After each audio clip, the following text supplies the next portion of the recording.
Right, well, thank you for coming to the this Economy, Business Growth and Skills Over and Scrutiny Committee. Before we start, I know I have not explained to everybody why I've got that patch on my head, so I'll take the opportunity of doing that. I was a bit of a silly Billy, actually, and it's a bit embarrassing because what I did was to slam my wife's hatchback lid down. Unfortunately, I didn't get out of the way, so I had the lock right down the front, and there was blood everywhere. But the funny thing is, the only thing we had in the car to stop the blood was grandchildren's nappies. So I walked into A&E with a nappy on my head. So anyway, but at least it makes a laugh at that. So, but I thought I'd better explain why it was. Otherwise, you'd think I'd had an altercation or something. With me? Yeah, I would have lost. Apologies for absence. We've got apologies from Councillors Roy Walker, Councillor Cecile Beant and Councillor Chris Goodwin.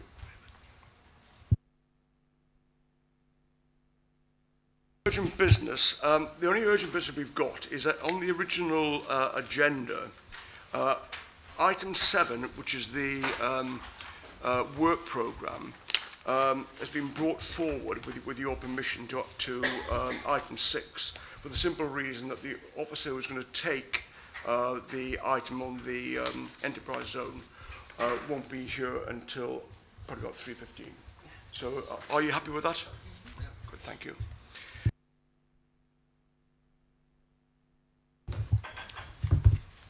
Thank you. Minutes of the meeting held on the 10th of November, and we want to obviously approve those minutes.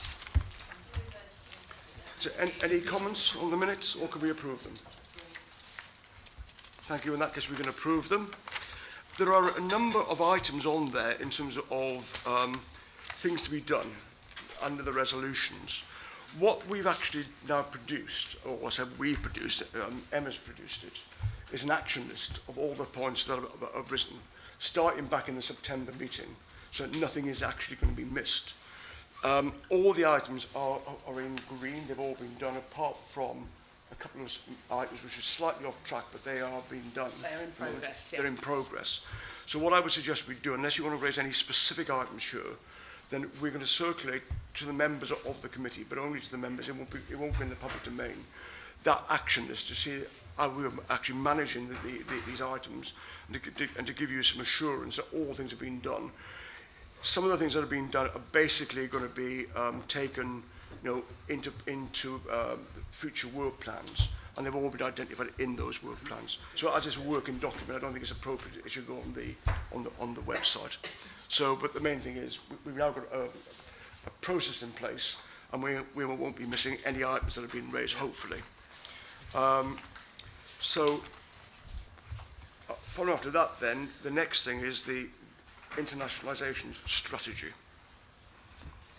And I have to say that, Sir Richard, that timing was absolutely perfect. We'll let you get yourself a breath and a glass of water, then we can perhaps start.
Okay.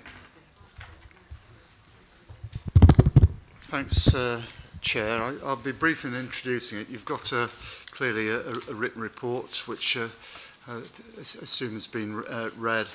We have Shona Southern here from Marketing Manchester, who certainly will answer all the detailed questions that you have. And this is the second internationalisation strategy for Greater Manchester. It's revised in 2016 and published in the middle of this year. Very successful launch of the strategy in July this year.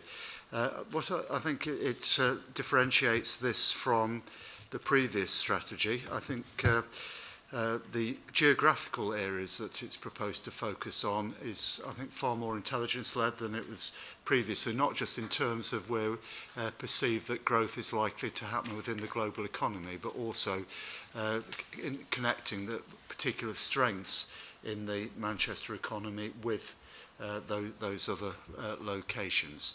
At the same time, the strategy is prepared to be opportunistic in the fact that it's identified a number of priority geographical areas.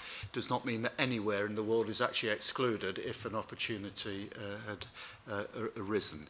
I think the second big difference is that our understanding of the sectoral strengths within the Greater Manchester economy and life sciences, digital industries and so on, I think is far more precise again than it was in the previous strategy. So again, a greater clarity about in terms of whether it's trade or investment, what it is exactly that we are selling from Greater Manchester.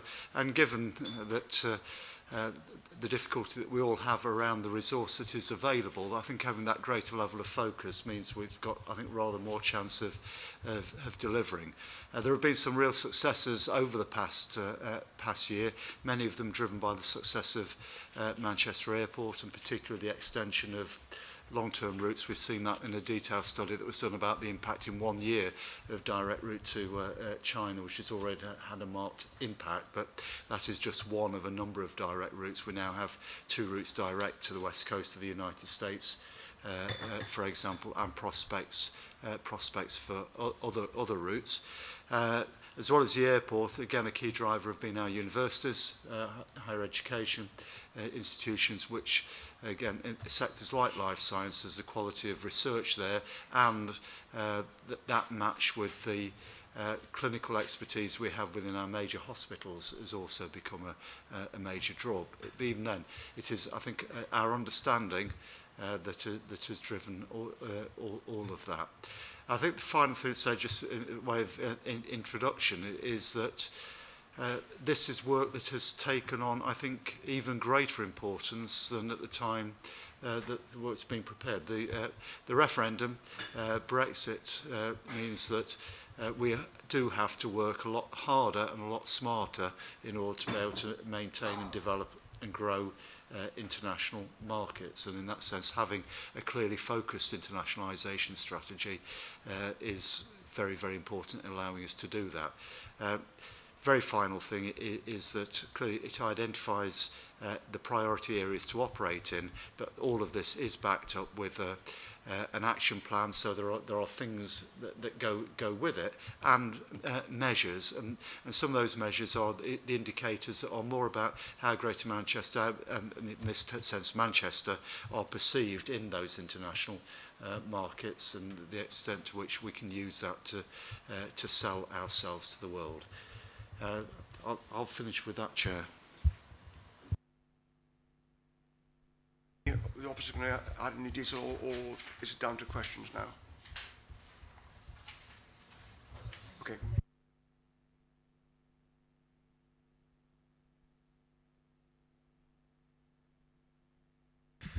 Thanks, Chair, and can I welcome the report and place on record support for the internationalisation strategy. Seems to me something I've said before in public. Greater Manchester is self-evidently our regional capital. Manchester is self-evidently our regional capital. Here in the northwest, it is a truly international city, and it's important that we have a strategy that seeks to exploit in the best possible way that position. That said, there's always a number of questions that reports like this beg, so if you will, I'd just like to mention a couple of them.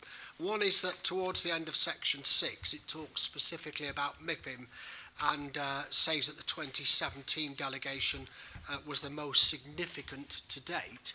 I'd like to understand a bit better how you judge that. Is that based on the size of the delegation, or is it based on the number of companies represented, or is there another method of judging that? And also the wider question about MIPIM. It has been known from time to time that the participation of senior people at this event has been open to criticism by our friends in the local media and elsewhere. And I'd like to know how we do a business analysis of whether or not we get a corresponding return on the number of people that are going to it. What's the cost-benefit analysis? Clearly we need to be there. Clearly there's a hefty stake and investment in our participation. But do we actually look at what is the cost, what's the return on that cost, and how is it evidenced? I don't ask that question because I think it's important for us to understand as a scrutiny committee, but because I think it's a constant challenge that the wider public have about events like this, and I'd just like to hear your views on that. And finally, my third final point is simply about the closeness of the relationship with China. Much is made of that in the report. That's a double-edged sword, for want of a better metaphor. The Chinese clearly have a lot of money to put about. They're clearly quite keen to invest in the UK, and equally clearly everybody in this room and elsewhere is well aware of some of the challenges with relationships with China, not least on their human rights record. And I just wonder whether or not that weighs into the balance with any of the links we are seeking to develop with them, or do you look upon that as being more of a national government prerogative rather than anything that we can influence at this level? Thank you, Chair. I'll start off, but I definitely expect particularly probably Shona to come in a little bit on MIPIM. I last attended MIPIM, I think, 4 years ago. I've said that I'm not aware of any significant criticism in the press around attendance at MIPIM, and indeed we take the press with us as part of the delegation, and have done for a number of years. But I think the media, and certainly in Manchester, generally perceive that selling the city abroad is important, and they want to be part of it. From a Greater Manchester point of view, it's a lot easier, of course, because Greater Manchester doesn't fund it. The City Council actually funds the delegation to MIPIM, and one of the things we would look at is leverage. That for our core funding, I think now we're probably levering in terms of private sector contributions 7 or 8 times what we put in terms of funding the overall delegation. So it probably wouldn't happen without the core funding, but there is a very, very significant leverage there. I suppose in terms of assessing the success, one of the measures, of course, is how many companies want to be there, and there are more, I think, private sector companies on the Manchester stand than any other. No, there's one other, I think, that might have more, out of several hundred cities represented there. So the fact that the private sector wants to be part of the Manchester stand, and indeed there are a lot of global companies that, as well as having their own stand, will have a presence on the Manchester stand as well, because they think it's important to be part of that. But apart from that, how you measure success is quite difficult, because clearly a lot of the companies won't actually tell us what the success is. But the last time I went, the City Council funds on a 3-year basis, and I went to do an assessment of what value we were getting from it. So I spent actually the time, I didn't go for the full week, I spent the time there talking to as many as I could of the companies that were part of the Manchester delegation, to ask them the question, why were they there, what did they get out of it, what was the value to them. And it's on, I think, on the basis of what they said that I satisfied myself that for the City Council to continue to support NIPIM did represent good value for money. So that's very, very subjective, but to talk to certainly in double figures numbers of companies all giving a very positive story about why they were there, it certainly justified it to me. In terms of the closeness of the relationship with China, I wouldn't say that we completely ignore foreign affairs, but clearly we're not the Foreign Office and so on. It's in terms of our relationship with Wuhan, for a period of time after Tiananmen Square, that relationship was suspended. But again, we recognise that there are factors that are matters of relationship between national governments rather than for us as a city. I've been going to China, I think the first time I went was 1986, and the way that China has changed over that period of time is absolutely phenomenal. And I do think we tend to make judgments about a basis of how much they are like us in the way they run their country. We assume we're right about everything, and if everybody else isn't exactly the same, there's something wrong with them. And I'm not sure that's an acceptable view of the world, really. And in terms of what we do know about some of the factors that are important to us, and things like human rights, is that economic success is a precursor to improvements in those areas, and it applies as much in this country as it does there. In the past 30 years, there have been incidents in the UK where our human rights record was being questioned rightly from other places as well. And so I think that we see this is a relationship with China that, despite the fact that clearly they're a lot bigger, a lot more powerful than we are, that there is mutual benefit and there's mutual learning from it.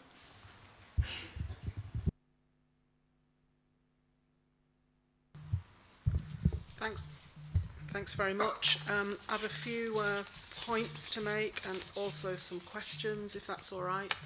I certainly found the sentence at 9.1 extremely important. The key challenges moving forward are divided between those that are Brexit related and those that are not. I thought the identification, of course, that there's work regardless of Brexit was superb to see set out in a sentence. I'm on 9.5 now. There's a few issues I want to speak about as we go down these pages. International students at Greater Manchester universities. These students remain a key trade. They're described here as export for GM. I'm not sure whether that's also import-export. They spend money in GM, bring in fees for our universities and attract family visits. And it's described here the real importance of maintaining international students in the city region. And it refers to a letter in January 2017 that all the LEPs got together and wrote an important letter to the Prime Minister about this issue. And I'm minded that it's actually 12 months on, and it does seem very important, this issue. So I'd like to know more about the communication with the government on this matter and what's been happening in the 12 months. Moving on to inward investment, a little bit more technical. It tells us that there are conversion challenges due to uncertainty. This is, of course, all about Brexit uncertainty. The average project lifestyle has increased by over 50%, from 231 to 349 days since the EU referendum. What I want to try and understand a bit more is, if I can pose it like this, if that project lifestyle got to 700 days, is that going to tip it into urgent? If you could tell me a bit more about that, so I better understand what could happen in the future if things start to get longer in terms of days. And then on 9.6, which is of course outside of Brexit, we get to the big area of manufacturing, which I can't support enough. It's a really important sector, of course, isn't it, in the businesses of Greater Manchester, the employment sector of Greater Manchester. And this is what this is about, getting manufacturing in Greater Manchester to export internationally all the data that's there that shows how much of a growth spurt they can get if they start engaging internationally, if businesses start engaging internationally. And I suppose it's getting back to MIPIM. It's a little cheeky comment, because I actually have read about the huge importance of MIPIM. And of course, my council, Bolton, is involved in the attendance at MIPIM. And we've had arrangements with, I think it's, Richard will know how to say this, I think it's Shandong province in China. We've had a partnership with there, just singing all the good work of Bolton here. But I'm thinking back to 2017. It says here that you want to, this great sentence, you want Greater Manchester to be understood as much more than football. And I thought, but I'm sure in 2017, did you not headline the superb sportsmen, Andrew Flintoff and Gary Neville at MIPIM 2017? So my cheeky, thank you, somebody's nodding. So my cheeky little question is, because I really do support MIPIM, are you taking opera singers and violinists to Cannes next year? Thank you very much, Chairman. Wonderful question. Yes, yes, Chair, thank you. In terms of the letter that was sent through to the Prime Minister, the response we got was not particularly positive, as you might expect, referring to existing policy about including international students within immigration figures. But what is clear is that certainly within the Cabinet there's a difference of opinion, I think, on this. And there is the opportunity in due course to coordinate a further response to that particular issue, and that is something that I think we will be looking at soon.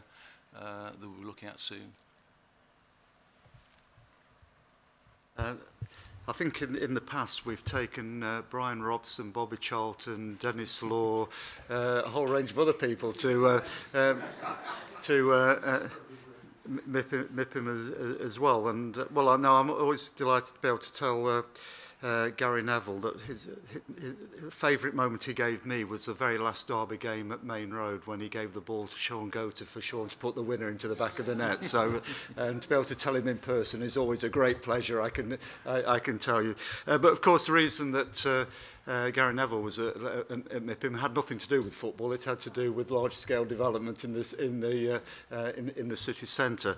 And in terms of who else we have as part of the MIPIM stand presentations, apart from we have other cities from around Europe as part of the presentations. We've had scientists, not least Brian Cox has been a representative. Our 2 Nobel Prize winners, one of those has been there. We've had leading lights from digital industry there. So actually, if you look at the totality of who we get, we take quite a broad section of people, both involved in property, because MIPIM is principally around property. But I think one of the distinctions about the Manchester delegation is that we've probably done rather more than other places about what might go on in the property as well as the property itself. And I think we've told a more complete story there. Actually, of the other Greater Manchester districts, I think Bolton is probably the place that has been longest associated with MIPIM. And again, I think on that basis, clearly you think you get value out of it as well, which again is part of the assessment if other places make that choice. In terms of the inward investment question, I think this is just one pointer to describe that attracting inward investment is getting more difficult, and it's not just the life cycle of a particular project. Getting the projects is harder than it was. The number of projects is certainly reduced to what it was pre-Brexit. Certainly that part of that is to do with uncertainty, that decision making is being delayed, postponed by a lot of potential investors till they find out what the circumstances are. In terms of manufacturing, and this is both a Brexit and a non-Brexit issue, and but this is a general issue that a lot of our manufacturing industries don't look to export market in the first place. A lot of them actually need modernising in order to be able to compete more effectively. So I think there is a broader issue about industrial strategy for the city region around manufacturing industries. And I guess I have to caveat part of that a little bit is that the export figures for Greater Manchester are not particularly sparkling. One of the reasons for that is that we have very few primes within the city region. So there is a lot of stuff being made in Greater Manchester that goes into products that are scored against other places. And it's impossible to put a figure on that. No, they are components that go into goods that are exported.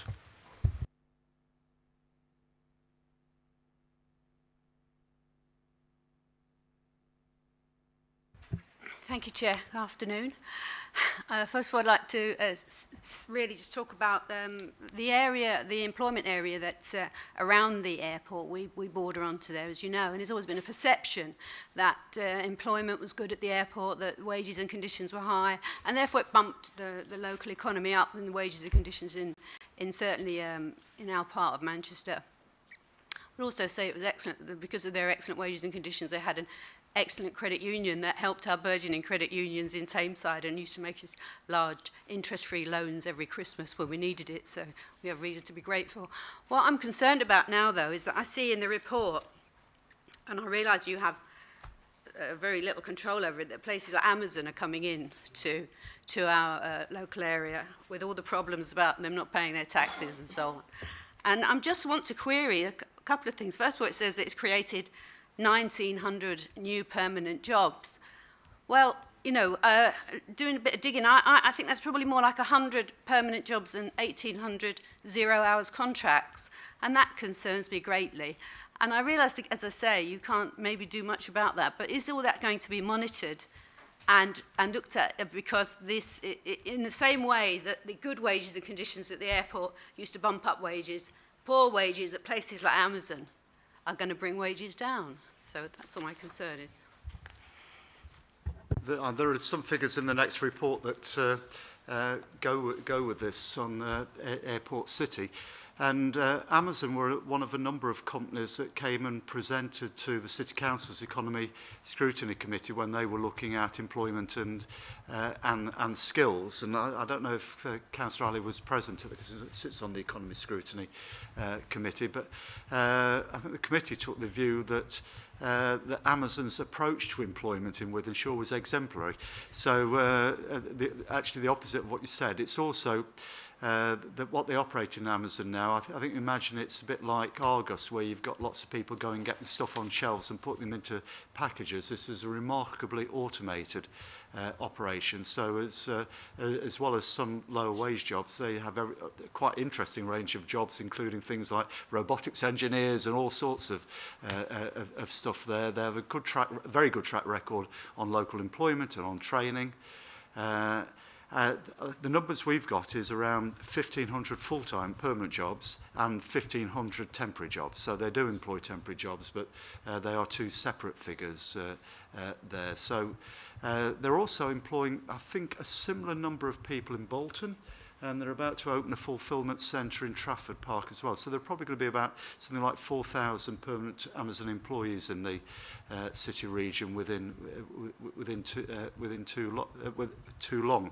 And actually, they're not the problem that we have within our economy, because we do have a problem that was indicated in the low pay report that New Economy did last year, which showed that we do have too many companies that are basically stack it high, sell it cheap, low value companies, and that's the real issue that we need to address if we're going to improve our international performance.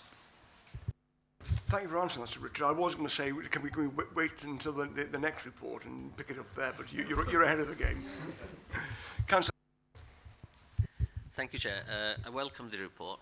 One of the crucial things that GMCA has accepted the fact that we're going to give everyone a living wage. That should be congratulated as the first comment I'd like to make. The other thing, Richard, you mentioned about the international students coming into the cities to study here. There's the government line in terms of reducing the migration and immigration, and here we want to promote our universities.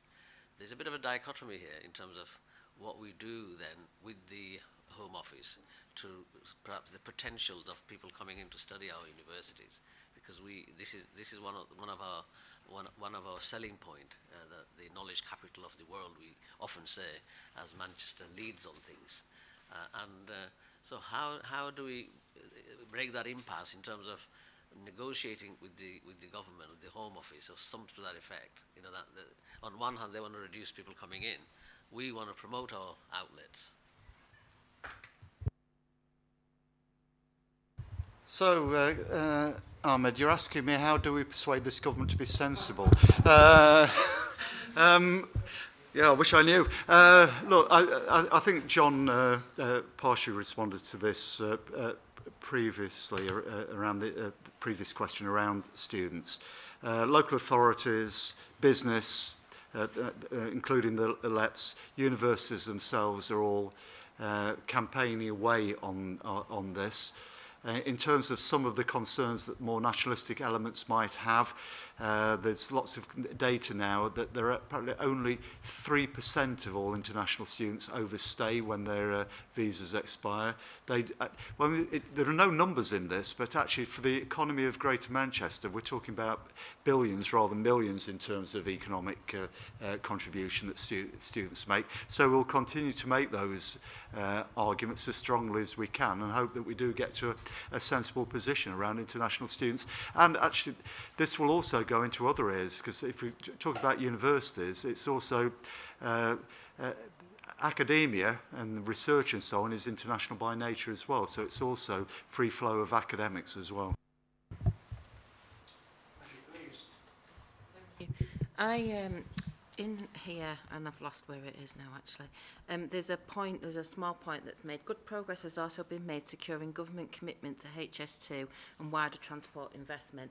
And I think I really welcome this report. I think it's incredibly important work, but to really genuinely feel the benefit across Greater Manchester, the transport and connectivity is crucial to ensuring the success of it. It is 7.1, and it is the bottom point of 7.1. And I really wondered if you could expand slightly on that, because it really is a very small section. But I do think that, and it's not just for Greater Manchester, it's for the whole North, which we did have a discussion about, I think, at the last, what the North meant. But I think it's that connectivity is really important to not just our success here with this, but generally for Greater Manchester and the North. I think, Chair, on High Speed 2, that earlier this year, High Speed 2 Limited published the route for what's now High Speed 2 Phase 2A and 2B, 2A to Crewe, 2B from our point of view from Crewe to Manchester. There's another bit on the other side of the Pennines as well going to Leeds. And that route confirmed a route that would allow a station at the Manchester Airport and then with the termination at Manchester Piccadilly Station. So now going through the processes that ought to lead to a hybrid bill being published in the autumn of next year and going through the parliamentary process.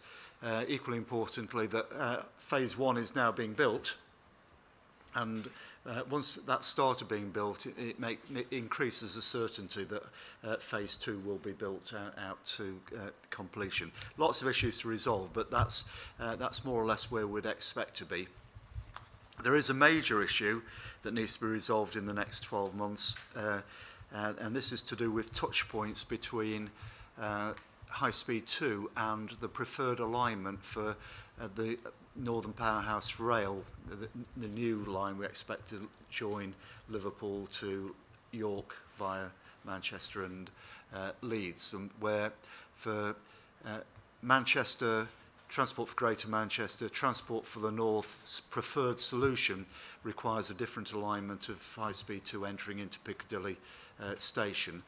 The rest doesn't have to be decided in 12 months, but that does. So there is an issue there which is under discussion, with an evaluation taking place at the moment. In terms of wider investment, there are two pieces of work there. One is around Greater Manchester's own long-term transport strategy, where in the budget the Chancellor of the Exchequer indicated a willingness to continue have a dialogue with Greater Manchester about how we might fund the Greater Manchester Transport Fund 2, which will be significantly more in total value than Greater Manchester Transport Fund 1. So there's not a lot more than that, but there is a willingness to engage, and in principle, government thinks it's a good idea. On the intercity coverage across the north, which I've already alluded to by referring to Northern Powerhouse Rail, Transport for the North is due to publish for consultation the Strategic Transport Plan for the North in January.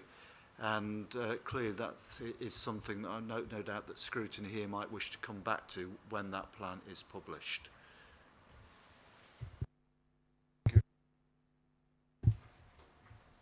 Well, I've got a couple. The first one is on 5 key global markets. And 2 points really. The matrix you've got down there, you've got the same, if you like, description for each of those 6 key markets. Well, presumably there is differentiation then in terms of priorities and everything else. And it might be useful, if you like, on other iterations of reports, if perhaps you could have some sort of colour coding there to show the importance of these various segments. They may all be the same, but I would doubt it. But the main point that I want to make really is, on the key global markets, you've got the European Union, the USA, China, India, and Japan, all obviously understandable. The UAE is one that I find interesting, and particularly at the current point in time, when there's obviously a lot of destabilisation taking place in the Middle East. You've also got the situation where the oil price has not come back up again because of, I guess, principally fracking in the USA. And therefore, I mean, is in your view that UAE still, if you like, a key global market? Is what's happening there more transient? And therefore, going forward, you still believe this is a massive market for us?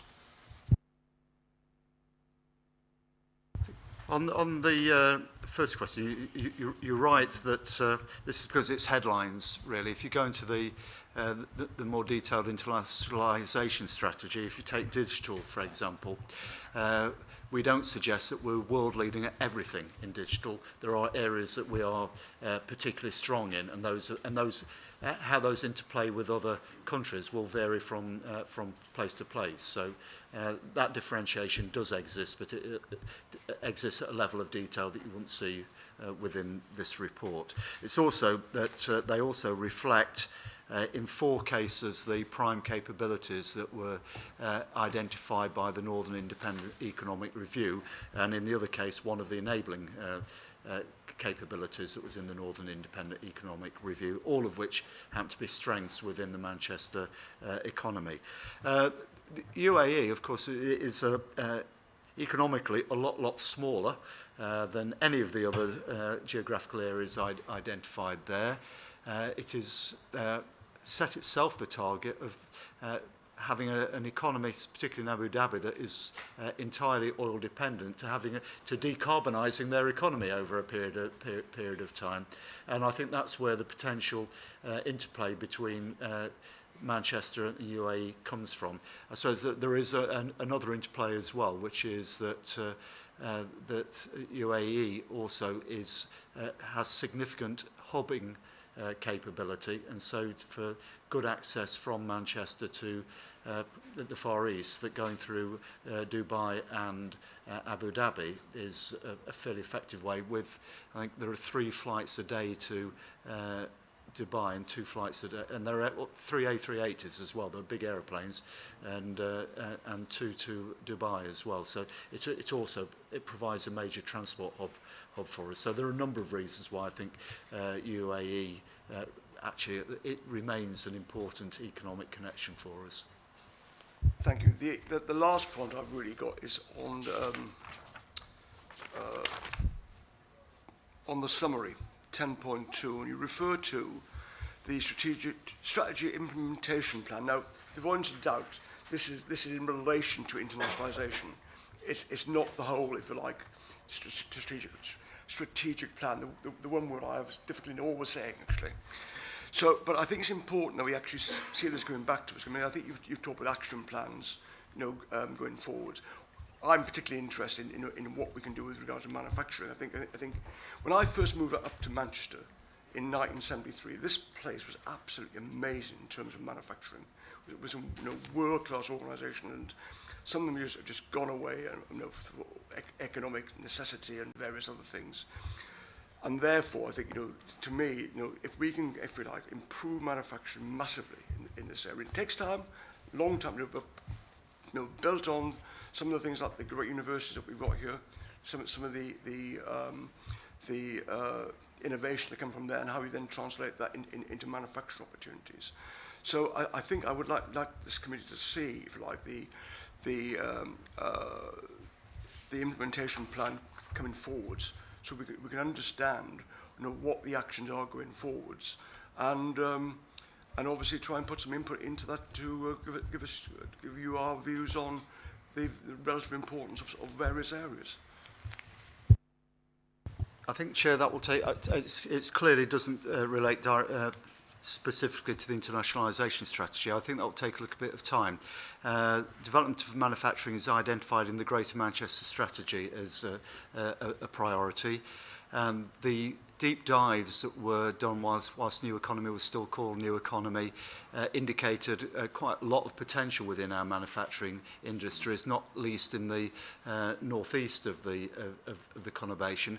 I don't think as yet we've done enough to take that forward, and either at a district level or at a county level, and have indicated that to the lead chief executive that that's an area where we do need to do a bit more work.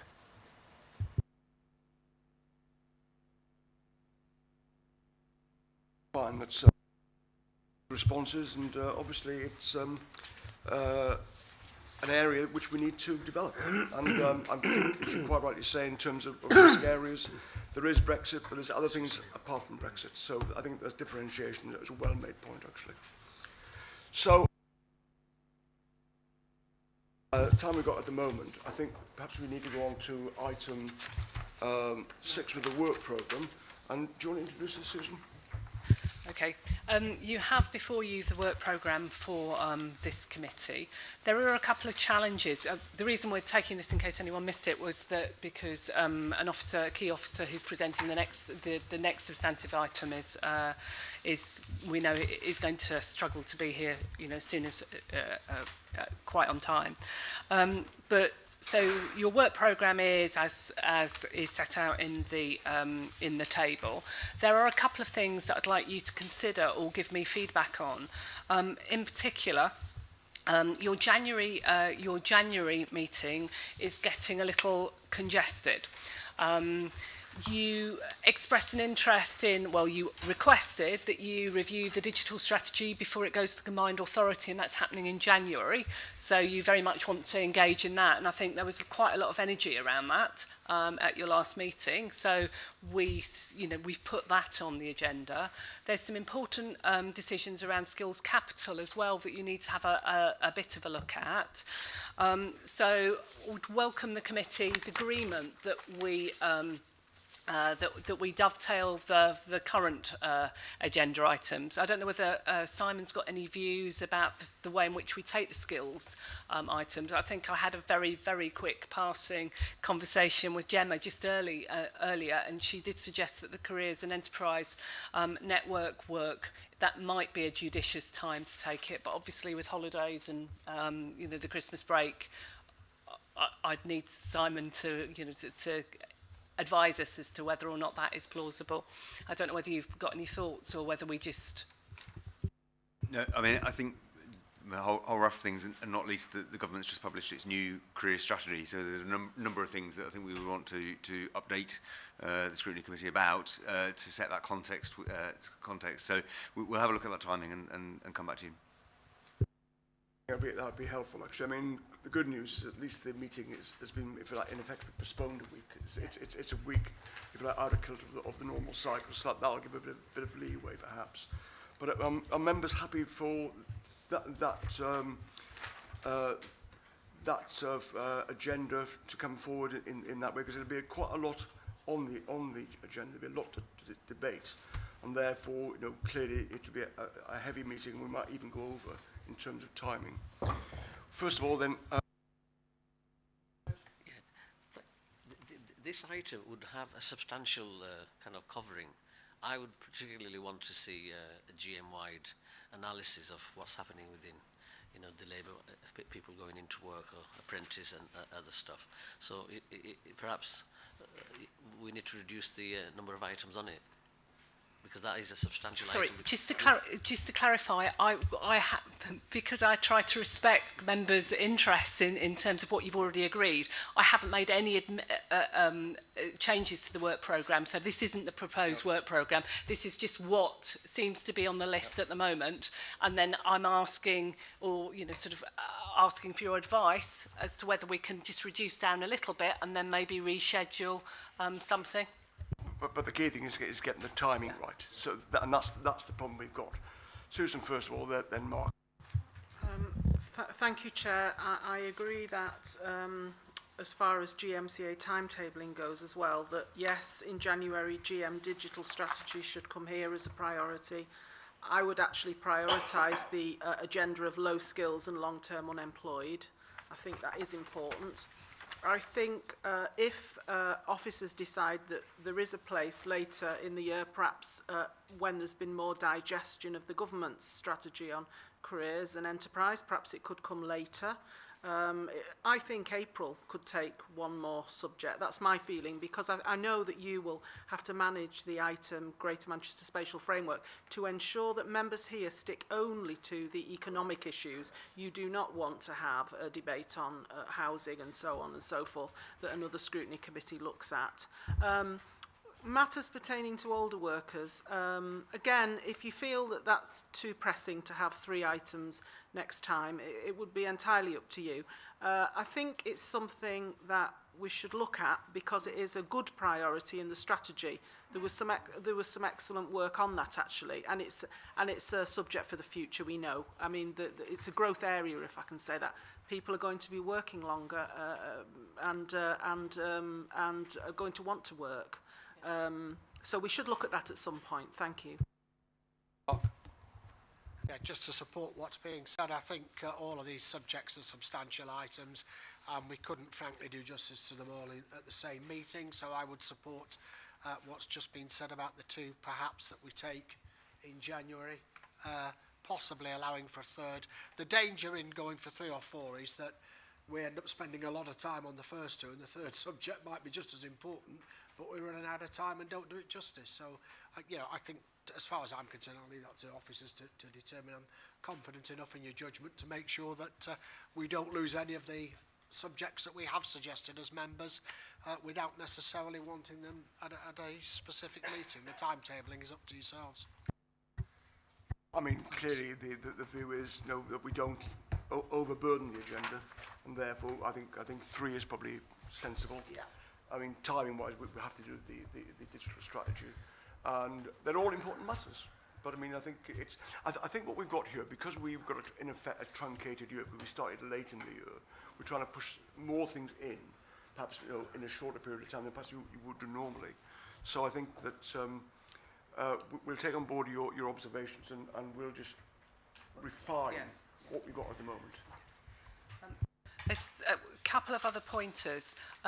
The Corporate Issues and Reform Committee are going to be establishing a working group on school readiness, and the leader Rishi Shuri and the Mayor obviously are very keen on this priority, and in the interest of kind of cross-committee working, it was wondered whether or maybe 1 or 2 members of this committee may wish to join with members of the Corporate Issues and Reform Committee on this, because it is very much a cross-cutting theme. If anyone is interested, please do please do contact me.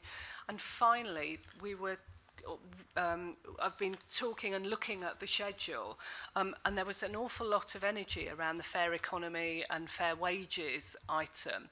And we did wonder whether or not that might be an opportunity to explore a different method of scrutinising a particular topic rather than doing an elongated review, whether doing something sort of short and fat around, you know, maybe a couple of half days looking at a particular topic, doing it quite rapidly. It would be a little bit of an experimentation. I don't know whether the committee would welcome that kind of that approach, but it's just a suggestion that's out there, and you know, your view is very much welcomed.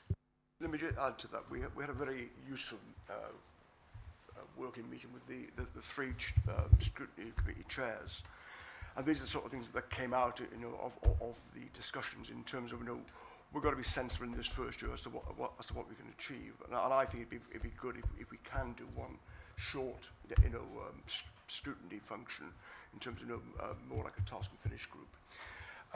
Joint working, I think, you know, inevitably with the way in which things will cross over will happen quite a lot, I think. And on, you know, clearly one of the committees has got to take a lead. So one of the things we've talked about as well for this committee possibly taking the lead on is apprenticeships. But obviously that cuts over, you know, as well into the corporate over in scrutiny committee. So that's where we've got to. So there are two things we need really your if you like, thoughts upon. A would be, you know, possibly outside this meeting if you want to join, if you like, that corporate scrutiny team. But secondly, you know, in terms of the scrutiny that we're suggesting for this committee, which I think you described as a Sort of like a rapid review. yeah, that's right. That's the phrase. As such, you know, if that is a sensible way forward for us to do a bit more work in terms of fitting things into the agenda. Thank you very much. Yes, about these matters that people have raised for scheduling. I think fair economy, fair wages is more nuanced, isn't it? And actually, I think what we're calling the Good Employment Charter, this very important work that Sir Richard is leading on, actually that is more the combination. Fair economy is a very broad term, so I'm going to put some brackets around that. Actually, I think this business of fair wages, Good Employment Charter, that fits together as a very big item. So yes, I would support if that were some sort of half day matter. Although my view is actually it's going to be such a central theme of the strategy in Greater Manchester pertaining to the matters that we look at, that's in our terms of reference here. Whilst we might do a half day on it, it's not going to go away. It's going to be a constant matter that will come back. And I actually wish, you know, I wish Sir Richard huge endeavours with this Good Employment Charter, just like with everything that he leads on. I'm minded actually to say that. I hope he doesn't mind. I mean, that last topic that we just covered, not that we should be going back to, I mean, it reminds me of the huge agenda that Sir Richard leads on for this huge Greater Manchester economy. I think my view, I want to just say very quickly about this business of joint matters where it seems like there's overlap around scrutiny committees. I think want to be as supportive as I can to the chairs, but that is to say that for me it is quite clear. It's quite clear, for example, that transport is at one of our other scrutiny committees, very happy with that. It's quite clear that, of course, public service reform is at corporate scrutiny committee. But therefore, I understand why, because they've got public service reform, matters that are on our terms of reference will come up, because matters of they will be interested in job matters because of the public service reform. They've shown a strong interest in apprentices because of public service reform, because it's about employment matters in the public sector. But I'm sure that with all the support required, that chair will be able to focus very much on the fact that they are doing and leading on the massively important business of public service reform. The other agenda that, of course, that we don't touch on as well, that's a huge agenda for the Corporate Scrutiny Committee, is the whole area, the non-policing area of community cohesion and community, the matter that Rishi Shori leads on, and community cohesion, I think I said that, is two titles to it, community safety and community cohesion, that whole area actually. So they've got a big work agenda. So I don't have such an anxiety about us constantly feeling like we're repeating what they're doing, if you like. And we are clear that Sean Anstey, leader, it will be coming. We'll be having a conversation with him about skills and matters of apprenticeship as time moves on, because that's our subject here, of course. Thank you very much. Yeah, sorry, Chair. On an unrelated item, I realise, I'm sure we all do now, we've debated it at some length, that we're not short of items for our work programme. But I did want to say, without preempting the report that's coming next, which, again, we're going to hear from Richard Leese on, about the enterprise zone. When I first suggested a piece of work about the airport, it wasn't specifically just with the enterprise zone in mind. I was talking about the economic challenges facing Manchester Airport, and I did so in the light, I think, the day before we'd had the crash of Monarch, who were significant players there, but also at a time when with the 10 districts have all just been invited to contribute shareholder loans to future growth and development of Manchester Airport, and it was the economic performance of the airport as a key economic driver for the region that I was most interested in.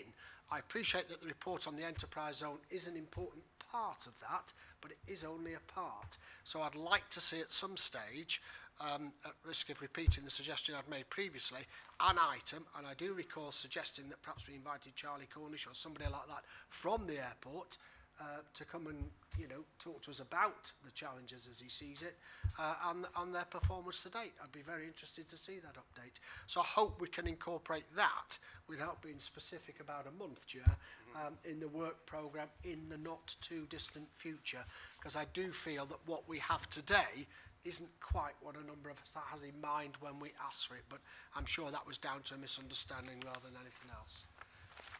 Of course, it'd be very interesting to hear Richard's views on it.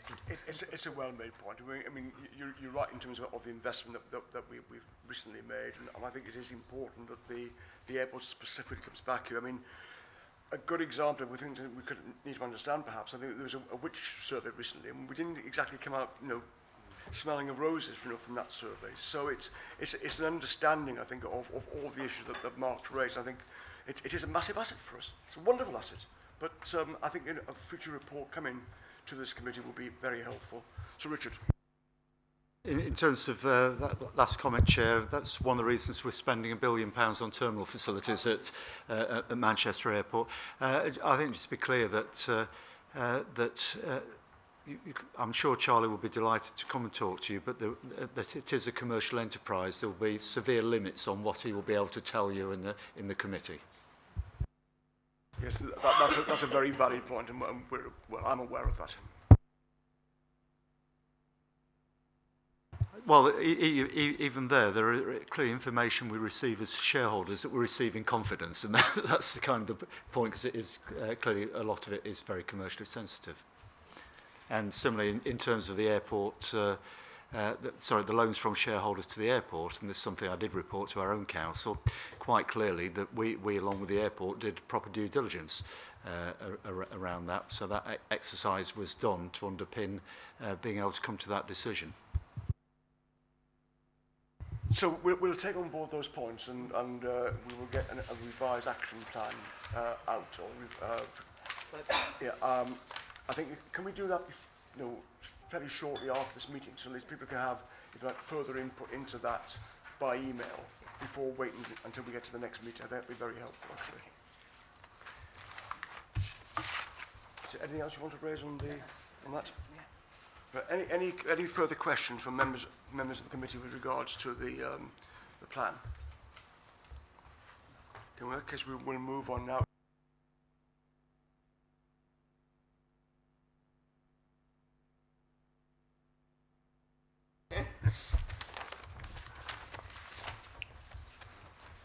So this is the enterprise zone. I believe we've got a presentation on this.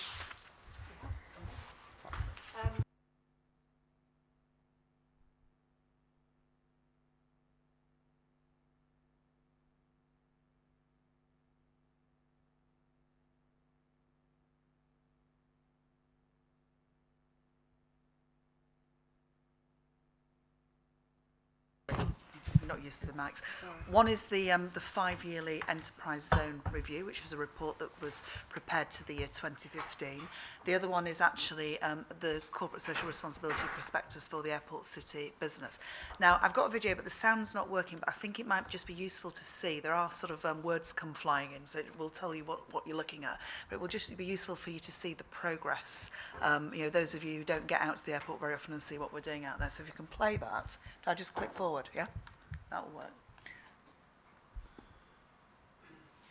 Not quite the same without the music, but it is just music.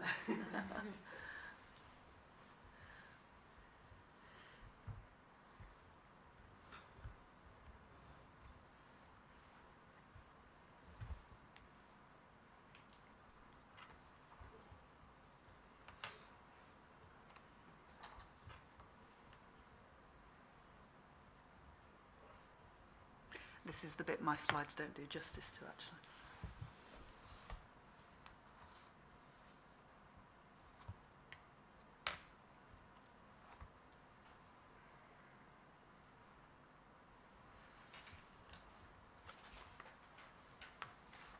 For those of you who don't know, that's in the transport interchange, the event space.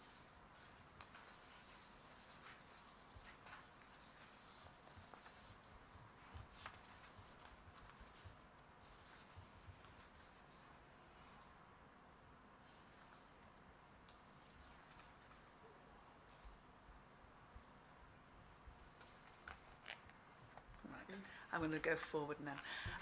This film actually was used at MIPIM, so picking up on some of the earlier comments, I'm one of the businesses that attends MIPIM as part of the delegation, but in every company I've ever worked in leading a property business, I've also been there. It's a really important platform for us to showcase in development terms what we're doing actually. So I'm going to sort of give you an update on where we are at Airport City.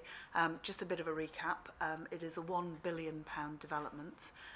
We are bringing forward about 5 million square feet.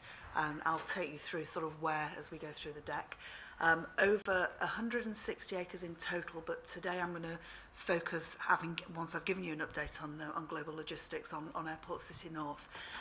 In total, we were targeted to generate about 16,000 new jobs, and the development takes place over 10 to 15 years. So this is long-term investment and long-term development.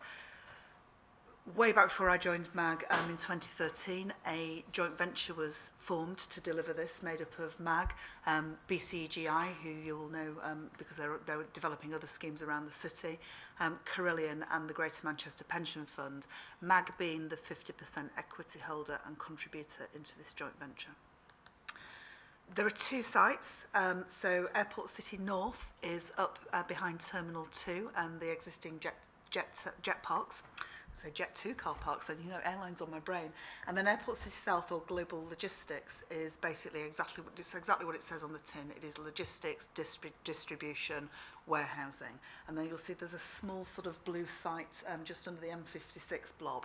That's the only site that we've got that's got airfield access, and that will be brought forward at some point later in the development of the scheme. We can't do it now because obviously my colleagues in operations and the Manchester Transformation Project are reconfiguring the airfield.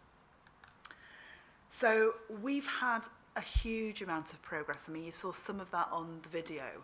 And I'm going to sort of basically now walk you through what we've done and what's coming. So some of this is in the document that you have, and I think we've distributed the slides as well. But as at today, or last week when we finalised this slide deck, we've actually brought forward 821,000 square feet of development, and as a joint venture we've invested around 47 million in development and infrastructure, and we've created 2,555 jobs. A lot of that is Amazon, and we'll come on to sort of why that's been important and quite catalytic in a second. So, you know, we're sort of 3 years in to the JV being live and operational, and this is what we've actually brought forward today. Global Logistics started with DHL, so MAG, as we were forming the joint venture, creating the enterprise zone, brought forward the new facility, which is sort of bottom right for DHL. They needed new premises, modern premises, and they expanded the number of people that they employed there. The sort of long, thin unit in the middle is actually a terrace of about half a dozen units, which is owned by Greater Manchester Pension Fund, which provides sort of smaller facilities for people who need to be located close to the airport for distribution and warehousing. And then you've got the massive Amazon shed on the corner. And Amazon was quite catalytic, actually, for Airport City. You know, you've basically, we're an international airport. You know, we are a global city. And actually, in bringing Amazon into this space, we brought one of the global players in logistics distribution. But as Sir Richard said earlier, actually technology, you know, is what is, if you go inside this place, the technology is just unbelievable into our campus. And that sort of enabled us to do in a lot of ways. It's just a different sort of shot, what we did next. So as a joint venture, we were basically going to build the rest of, if you look at the middle sort of picture, you can see all the sort of land to this side. We were actually just, having built the first buildings, we're going to start on the next phase in there. But to be honest, the value that Amazon created for us on the rest of the campus made sense for us actually sort of flipping that land into another vehicle to bring the rest of it forward. It made economic sense, it made timing sense, and more importantly, it's enabled us to concentrate on Airport City North, which is the next major phase of development. But in doing what we did there, we really did establish this as a global logistics destination, a modern one. We have a lot of freight and cargo at the airport today, and we've got existing occupiers who want us to build new facilities for them actually at the airport in close proximity to where they are already. But Airport City South, we were building on, you know, sort of on basically sort of virgin territory. We didn't have this didn't exist. So that has been an absolutely huge success, and we continue to work alongside TPG and Stoford, who will bring the next phase of development forward, and the city to make sure we're actually developing the right product and we're actually continuing to bring jobs in. So I'm going to spend most of this presentation talking about Airport City North, and these are all sort of very pretty pictures, but I think probably the great news is what's about to start happening. So again, just schematically, you have got Terminal 2 inside the red lines on this side. You've got the transport interchanges just off in the centre, just off the sort of a picture at the bottom. And then you've got the Thames Link Road effectively, as it is today, it's not quite on this chart yet, so running through here. And then Enterprise Way is that loopy road that's coming round.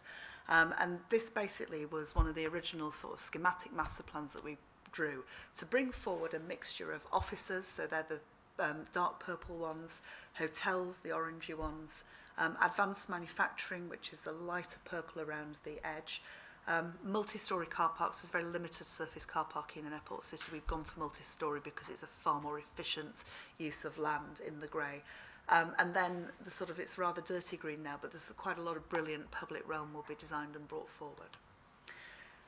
This is probably the slide that, you know, sort of, for any of you who've seen me talk about Airport City before, and I think this is about the third one of these sessions I've done, that shows the most progress. If you've got the slides in your deck, which I think you have, I'll just sort of walk you through where we are now, because we've had actually a very busy couple of years, and all of this has been lining up what's about to come. So I'll work from plot P1, which is the one that's up nearest the terminal building. We've exchanged to deliver 2 new hotels at the airport, which will bring a total of 480 beds, and we'll be on site at the back end of next year, actually bringing that forward. That's a site that today has a Texaco petrol station on, which we're going to have to sort of close and remediate the land and then start building those sites. That's actually Middle Eastern funding actually behind that. So, you know, it's a great opportunity on a site that people always said was going to be really hard to develop.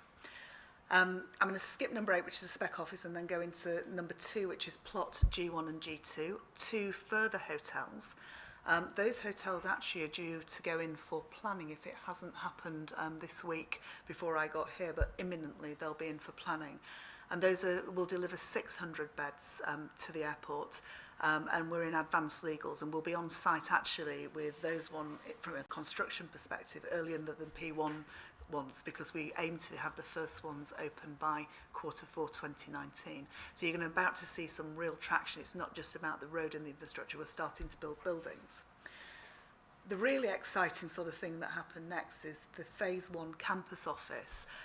We're actually under offer for 250,000 square feet of office development, which is the first phase of 4 of a campus development, or 3 actually, because we're building phase 1 and 2 together. And that will bring 3,000 jobs in phase 1 into the enterprise zone. Really interesting jobs as well, because this is a fully fledged live business that will have everything from HR to tech to marketing to finance, you know, and it's a tech sector related business. So we're really excited about that. I can't tell you who it is. I'm hoping we'll be able to sort of come out from behind the sort of curtains on this next year. But we've been working quite hard for the last couple of years with this particular occupier. What's even more exciting about this particular occupier is they don't just want phase 1, which is 250,000 square feet.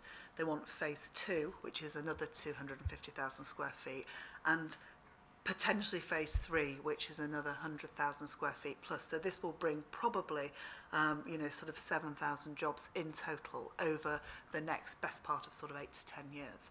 So we're making massive traction in terms of opening up, in development in my world. Doing what we're doing on Airport City North, creating a whole new business destination, is actually about as difficult as it gets. You know, we have a small established office campus today with 4M, and you can just see Voyager in front of G1 and G2. But actually having our board, the MAG board, in the last 3 or 4 weeks have signed off the best part of 200 million of joint venture deals to give me the authority to go and proceed and exchange. MAG will not contribute all of that money, but it gives you a sense of the scale of what we're talking about here and the jobs that will bring. I'm just going to sort of touch briefly on 2 other things. One is what's number 8 on there, which is the speculative office.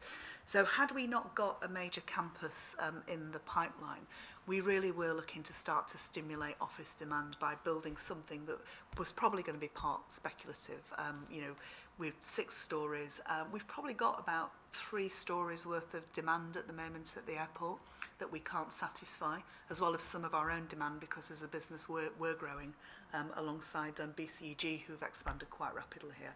So whilst it's not in exactly the right location on that map, because we think we're going to probably do it on this side of the road, the next business case we'll be taking forward will be to start on the spec office in June next year and actually start to construct somewhere between 80 and 100,000 square feet of space.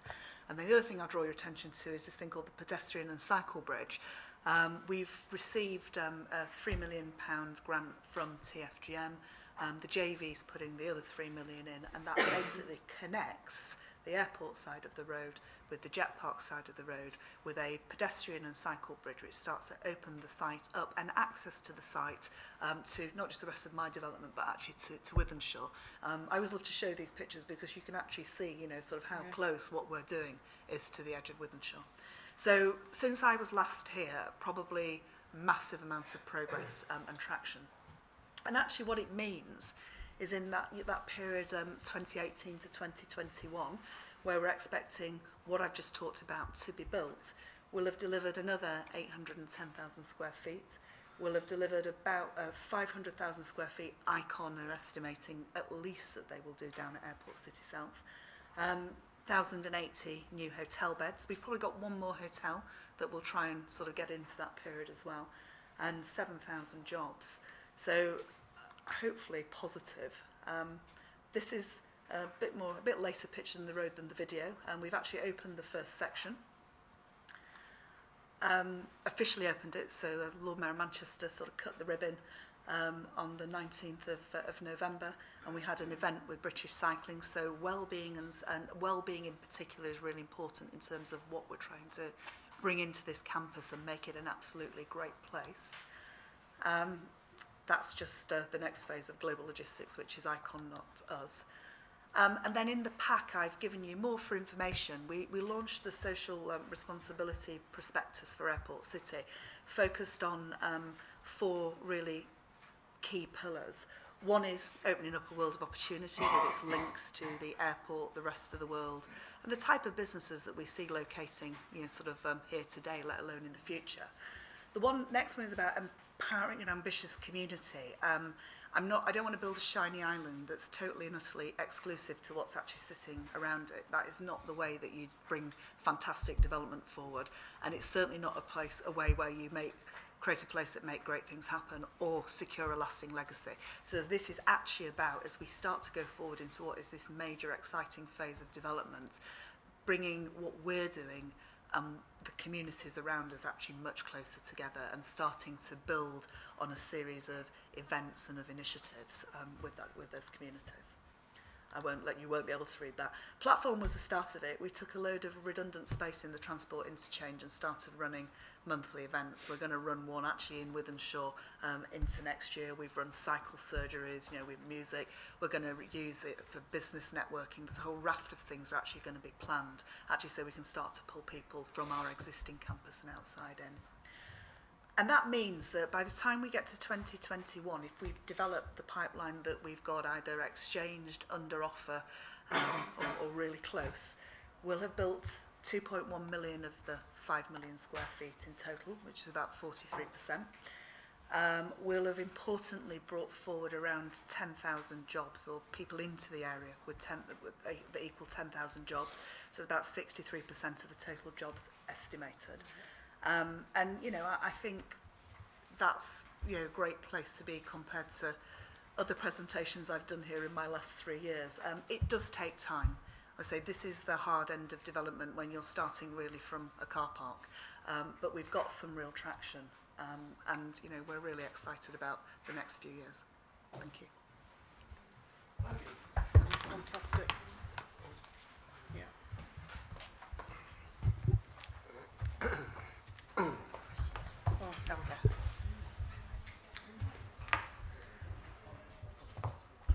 Well, thanks for the presentation. Is there anything to be added now in terms of the actual report? I think just add one thing for clarity, Chair, which is that clearly one of the points of enterprise zones is the ability to retain business rates for reinvestment, and it's an obvious question, have we got any to reinvest yet? And the answer is no. That's it. Well, but having said that, it does mean that the infrastructure that's been required to deliver this, which quite often would have required some upfront public sector funding, has in fact paid for itself. And at some point, as it's paid for, it will start to release business rates for reinvestment.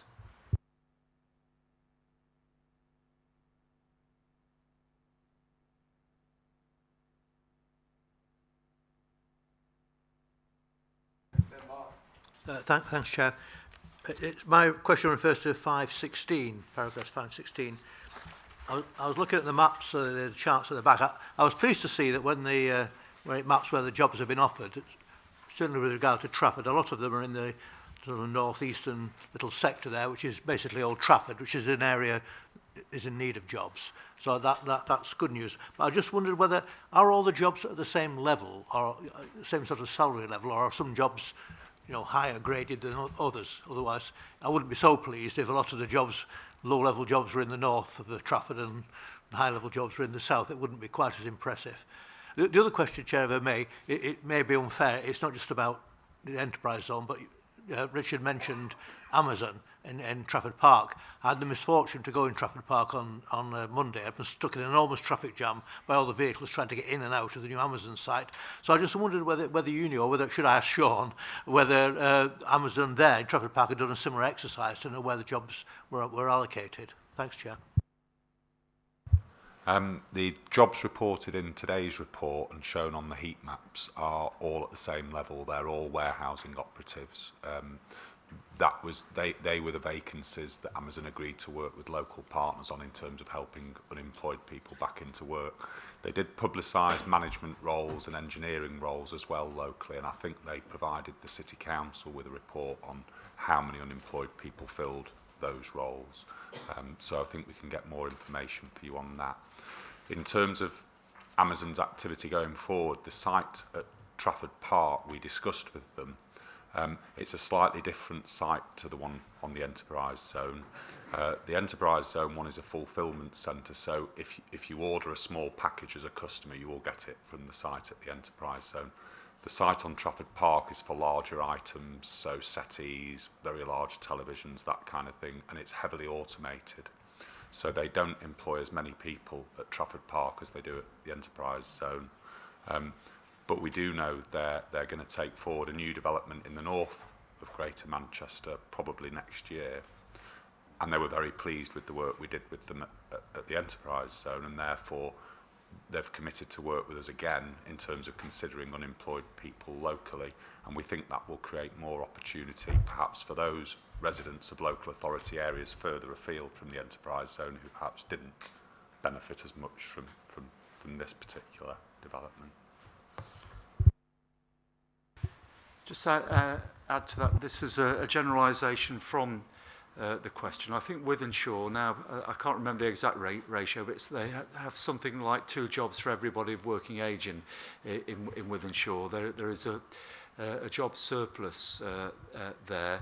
And obviously, if you look at the map, if you're in Bolton or Bury or Oldham and Rochdale, you'd be less than impressed. I do think, and I discussed this with Charlie Cornish at the airport, that in the not too distant future, the whole area will have to think very seriously about how they enhance transport from the northern half of the conurbation actually to fill the job market that's been created there. Thanks, Chair. It's an interesting one because I want to talk about connectivity of transport from some of the areas that are closer to Manchester Airport as well. But before I do that, can I, namely Stockport, before I do that, can I ask a more general question? Right at the start of the presentation booklet that you handed out at the start with the details of the JVP, one of the 4 key partners, of course, are Carillion.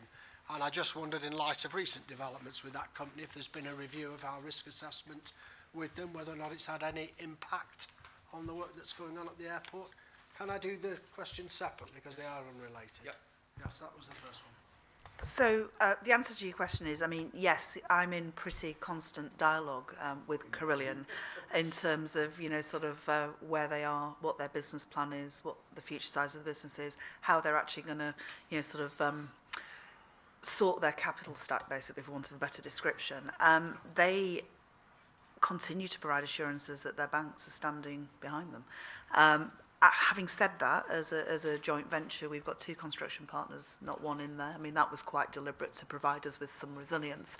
But, you know, we are constantly sort of monitoring it because you can imagine on the other side of the fence, you've got somebody who's paying for a building to be built is also looking at it through another lens as well.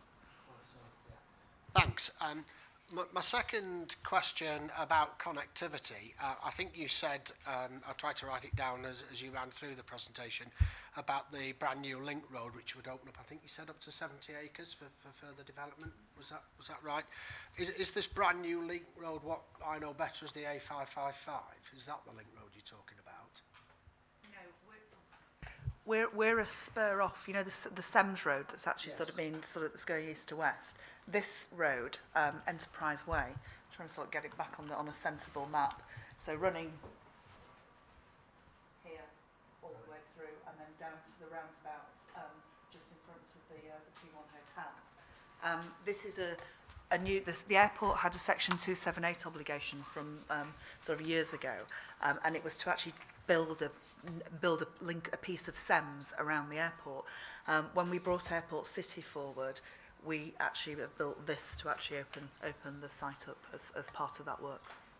So the A555 link road, which does go to the airport, and I think is actually part of this, unless I'm fundamentally misunderstanding it, is due to open spring of next year. Says this. So Carillion are also a major contractor with that, as you'll be aware. So that was another reason for asking about how resilient we are in terms of dependence upon them. The second thing about that relief road is it's being constructed in 2 parts.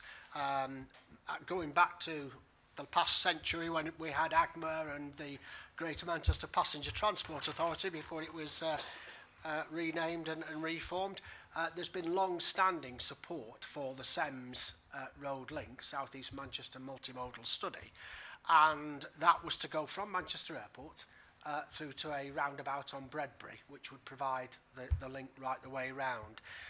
The first part is now virtually finished. That's from the A6 to the airport. The only reason it wasn't done all in one go was because of the sheer cost of the scheme, and the government made it quite clear at the time that money wouldn't be forthcoming from them for that stage, which is now nearly completed, unless the final piece of the jigsaw was going to go in at a later stage, which is the A6 to Bredbury link. So my question to you, which is very pertinent to Stockport, where we're having a debate at the moment about this missing link, is given the significance of the first part of the Thames Road, which is in place, is there any assessment of the impact on the airport if the final piece of the jigsaw, the missing link from the A6 down to the roundabout at Bredbury, does not go in place? I might not be the right person to answer that question, actually. So, you do know. Well, it's not. I'm not sorry. I was actually saying this is largely a question for Stockport Council, but as the person who was the chief executive when this was all planned is in the room, he might know rather more about it.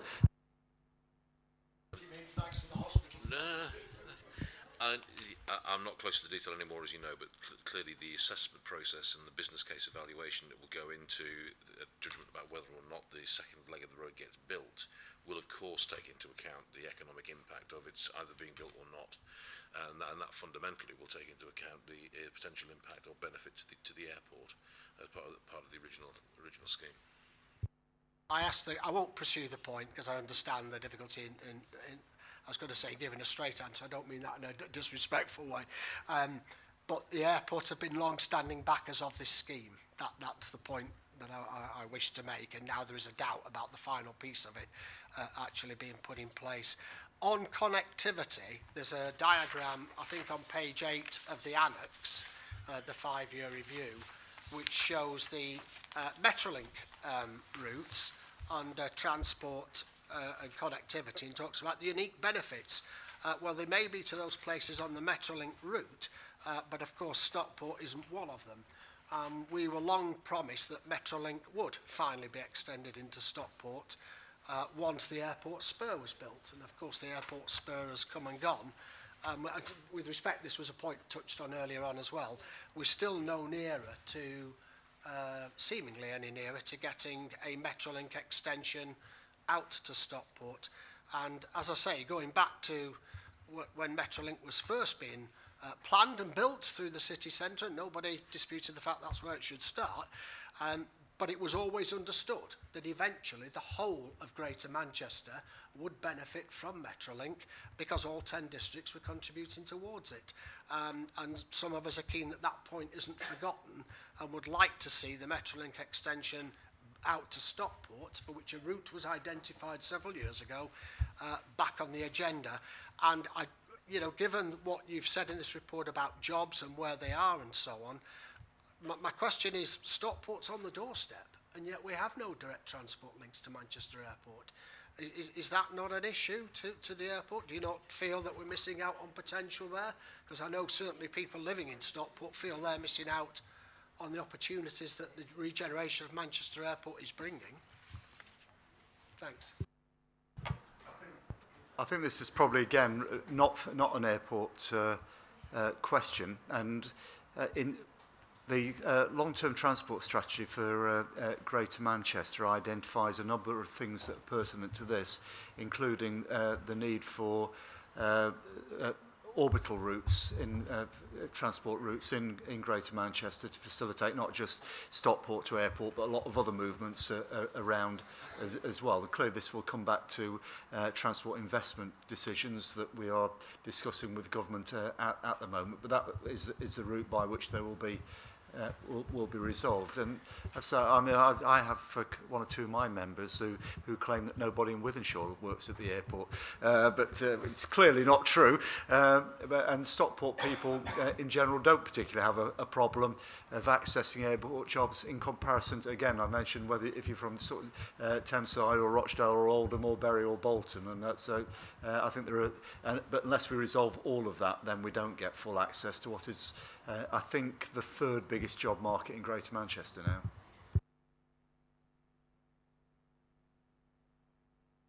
Thank you, Chair. Some points and questions. I do want to mention to Richard that it might interest him that I have met young adults who live not far from the centre of Bolton, from, I suppose, what you'd call our more deprived areas, who've had excellent experiences working at Manchester Airport. And I just want to raise that the new timetabling of Northern Rail, I think it's either March or April, forgive me, is going to reduce our airport trains from Bolton to 1 an hour. I just want to bring that to the attention of Sir Richard, because he does take a lot of interest in economic and transport matters. I regret that change myself, and I'd love to see that changed back to 2 airport trains an hour, particularly for the work and economic agenda. I do want to talk to 5.4 and thank the colleague that brought up Amazon earlier, colleague from Tameside, and say that whilst I recognise that there was some very effective scrutiny of these matters by Manchester City Council, I think it would still be remiss not to say something here, and also to acknowledge the deep dive work of the economists that was then New Economy on these sorts of matters of employment and contracting. And I'm sorry, I'm not sure whether it was deep dive work. It was just the work they did on low pay. That's right. I think I just want to highlight, and hope it does end up in our minutes, that a number of us have highlighted that just looking at the figures on Amazon, just on their employment figures, I recognise that they're contracting. I recognise that some excellent work was done with officers and Amazon in terms of recruitment. Of course, we've read all the detail of that, and that's just been referred to. That work will carry on and go to Trafford Park and so on. It's superb work, isn't it, that's increasing employment of people in Greater Manchester. But when you look at those figures of 1,500 permanent posts and 1,000 casual type work engagement, it's a worry. I mean, it's a worry for us. We just, it's quite right. We'd love to not see numbers that are so starkly different. And so, you know, it's important that we highlight that to say what we want to see is just more secure employment. Moving on to the other document, I think I've only got a couple of other things I wanted to say. To thank Linda for, I think, making the jobs issue more clearer, because when I go on to page 2 of the big document that was sent out to us, there's a reference to 7,600 jobs, and then when I went on to page 3, Airport City North, actually that does say the 11,600 jobs. So I think I wanted to hone in on what is the job growth that you're aiming for. I think I've now got it right from Linda that it is 11,600, I think, yeah. Because you said you're already getting towards the 10,000, didn't you? You gave us some figures when you spoke. Is that... So there's 2 numbers. Airport City was had a target of 11,600. The enterprise zone as a whole, which includes the centre of Wythenshawe, Medipark, Atlas, was 16,000. So that's the difference. So when I report my numbers, so you've got 2 reports doing 2 different things. This is the enterprise zone, and my numbers were Airport City. Yeah, Chair, the figure of 7,600 was a very optimistic target that was set for March 2015, which was quite quickly kind of revised when we only got approval in January 2012. So the figure of 7,600 was the one that was in the original bid to government. As Linda said, the overall job target is 16,000. And just to add in, I mean, there is a number in there of 2,500 and something for the 5-year. That now excludes the jobs that Vodafone are now bringing to Atlas Business Park, which is an additional 900. And as Linda's indicated, you know, we've now got a pipeline that's going to rapidly head us towards the overall target, you know, within a kind of 10 to 15 year period, which is, from a standing start, is pretty kind of stupendous. I mean, thanks for that clarity, because I have the same concern that you got the 7,500, you've actually achieved today 2,500 on the face of it. So I worry there, but you've explained why. But, you know, in terms of clearly the initial business case was optimistic. We know, we've got a great development here. So, you know, upwards and onwards in terms of creating more jobs in the future. Sorry, Linda. I was just going to clarify one point on the 1,000 casual Amazon jobs. Yeah. They tend to be to staff peaks. So at the moment, you know, it's probably since the middle of October, they really ramped their numbers up because you've got, it's the Christmas peak. So the important number to focus on is the 1,500 permanent jobs. But the fact that they can come to our part of the city, you know, the other parts of the city they're now investing in, and actually not just have a good quality permanent labour force, but actually be able to ramp up to meet their peaks. That's really important. They wouldn't hold that level of permanent staff. So that's why you get that spike. Yeah. Yeah. Thanks for that reassurance on seasonal work. But I think anything that can be done to continue to look at the matter, particularly with the big companies, would be helpful for us. I think I now just want to move on to case studies. I really am focusing on airport issues, and it might actually be, and thank you for these case studies. I think it is more of a question. I want to try and understand Today Tech just a little bit more. It sounds like this is the professional component of this manufacturing business. Headquartered in Eastern China. What I want to try and understand on Today Tech is it advanced manufacturing what they do? I mean, thermal transfer ribbons. I don't know if there's anybody in the room that knows much about this business, but seems important. I don't know whether it's small numbers of employment, but it did stand out. It did seem very interesting. Thank you. The answer is I don't know if it's advanced manufacturing, but I can find you some more information out on the matter. So it's Yvonne next, and then Elise. Thank you, Chair. I'm interested in the issue of air quality over this site. And as you quite rightly pointed out, the houses there that are in Wythenshawe are incredibly close to the site. I'm particularly interested because I attended a meeting, and for the life of me can't remember what it was for. It was I did it as to substitute for somebody, the MACC meeting, which is about the people, basically representing people who live around the airport, who attend and talk about how they spend the money that the airport gives them for living so close to the airport. But also, one of the things that they were very distressed about was the way that the air quality had deteriorated in the recent past. And I also saw in a report I was reading, and I can't, for the life of me, read last week, I think it was, about air quality in a very close part, although we're obviously not just interested in the areas that we live in, but this was actually in Tameside, that the Denton roundabout in Tameside is probably one of the worst areas in the country, not just in the northwest, with regards to air quality. So all that together, if I was living in one of those houses there that we can see on the map, I think I'd be very concerned. And I noticed that the MP for Wythenshawe is in a pretty picture in here. And I wondered if he has in any way contributed to this or asked any of these questions too about this area. So whether he's been involved in that.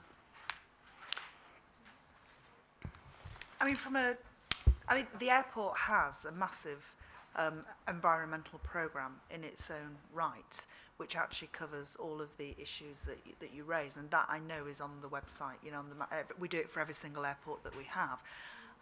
We do monitor what's happening with from an air quality perspective, and we do work hard with airlines in particular to basically make sure that, you know, we're meeting, you know, sort of the targets that we have to work within from an air quality perspective. And as airlines invest in more modern fleet, actually the air quality improves. And what you've seen, I mean, you know, we've got lots of A380s and other very new planes now flying in out Manchester, so that does improve the quality, or let's say reduce the sort of the quantity of emissions. I think the other side of it is of course Manchester's growing in terms of number of flights as well, so there is a point where, you know, those things balance out, but we monitor that very closely as an airport.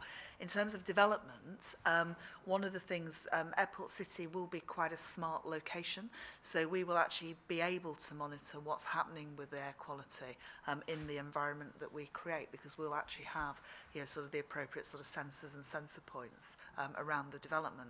But there's, I mean, the airport does a huge amount of work at all of the airports that we own on air quality. Just to reinforce Linda's point, but it's also worth emphasising that the air quality problem around Manchester Airport is not caused by aeroplanes.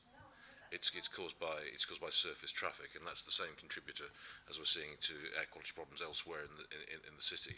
And there have been a number of areas identified through the government study where we know that we need to address air quality levels that are beyond legal limits, and work is underway to prepare a strategy in response to that. But while aviation clearly is a contributor, it is a relatively minor contributor to the issues that inflict on air quality around Wythenshawe. One of the ways of improving air quality, and this does go back to Councillor Hunter's question, is about improving public transport links and decarbonising the public transport as well. Indeed, there's a discussion I had with the Secretary of State for Transport yesterday about electrification and the fact that actually part of the problem with diesels is diesel trains operating in urban areas is that they contribute significantly to poor air quality as well, particularly the sort of diesels we have operating in Greater Manchester at the moment, although they are due to disappear over the next couple of years. In terms of Metrolink, and there will be proposals to complete the Metrolink loop. This of course doesn't help the Stockport issue, but the station at the moment, the airport station, is pretty much operating at full capacity already. So even though it's been expanded twice, it's no longer big enough. So I think there is going to be an issue about increasing the station. I was trying to check the issue around Bolton services to the airport, and I've got the sort of revisions to the northern timetable in front of me, and I can't find it in any changes there other than more services from Bolton to Manchester are the only changes that are indicated. But I have a belief, I'll go and check it, that at some point some of the long distance, when electrification is complete from Preston to Manchester, that some services will run through Bolton that don't to the airport that don't currently run through Bolton. I'll try and check it.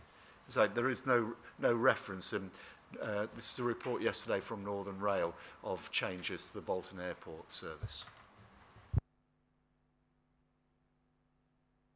Thank you. It was something that you actually said in your presentation that's prompted my question, really. And it was, we go back to Amazon, and it was when you were talking about going in there and you should see what it's like on the inside. And I'm just thinking this issue around digitalisation, now, Amazon has been at the forefront as one of the companies at the forefront of this. And I think it's a really crucial that we really are very aware of it. Now, we've seen reports come to this committee. We have more stuff coming to us in the future around digitalisation, the impact on jobs and the impact on, people's work and life skills. And but I think there's a potentially an issue over what we can learn from somewhere like Amazon, and rather than being on the back foot, actually being ahead of the game. So I think it's useful to have Amazon on the doorstep for this particular issue anyway, certainly, in where we can learn about what we can take away about digitalisation. So I'm quite interested in that and your thoughts on that. And also, it appears that, and it's going to go back to what we've been talking about, this is a logistics centre. It is a massive opportunity for Greater Manchester and for the airport, but it is incredibly reliant on the connectivity, and this will help with the air quality as well, as been mentioned. And I think it's not to be underestimated how important, and this isn't just about Stockport, although I do share Mark's concerns. It's also wider than that. How do we get the airport is in one location? We have to be able to get that connectivity across Greater Manchester, all the way to Tameside and other places.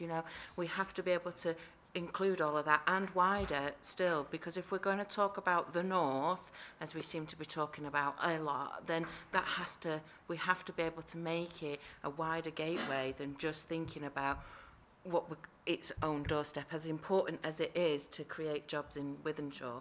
Don't get me wrong, it's not about that, but I think we do need to think about that wider scope.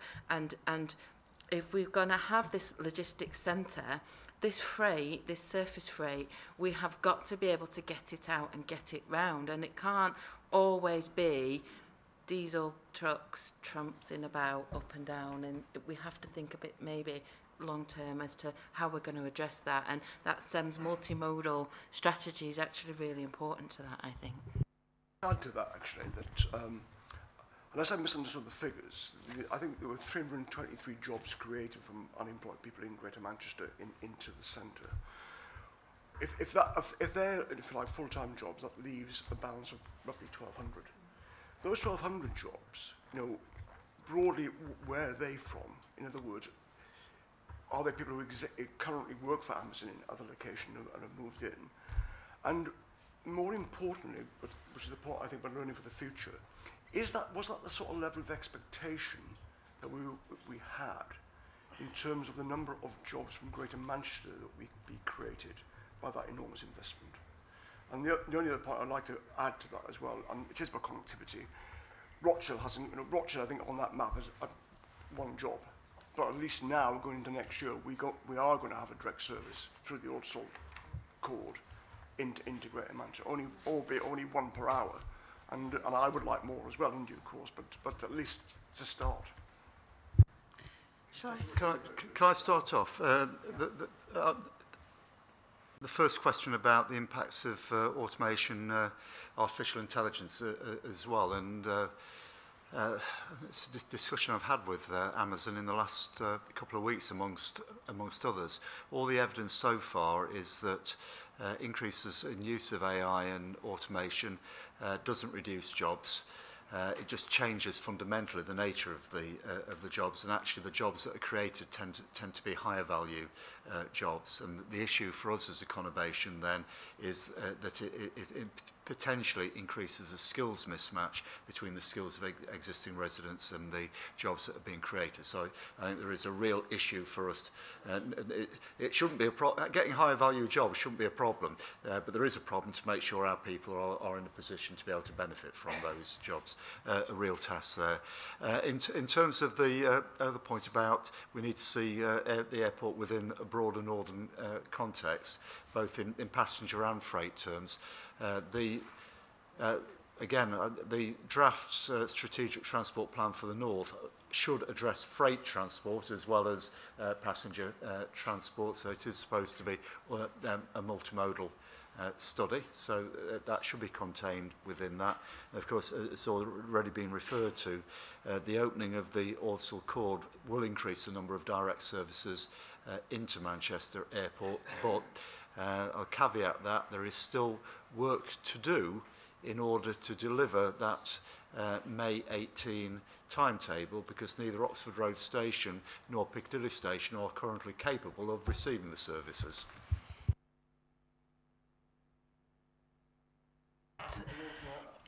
Yeah, I think an observation on Amazon, because, you know, they were quite hard work to work with, actually. You know, they know exactly what they want. They've got a global model that they roll out around the world. No, but the point I would then make is that they were very open to work with. So what I would say is my experience of working with Amazon, and I mean, Eddie and Sir Richard, you know, sort of were involved in a lot of this, is that actually they're very open and they do want to work with you. We educated them in coming to work, to be at Airport City, to work with us in a way that they weren't used to working anywhere else. But on the back of that, you know, we've got them opening up other depots in the conurbation.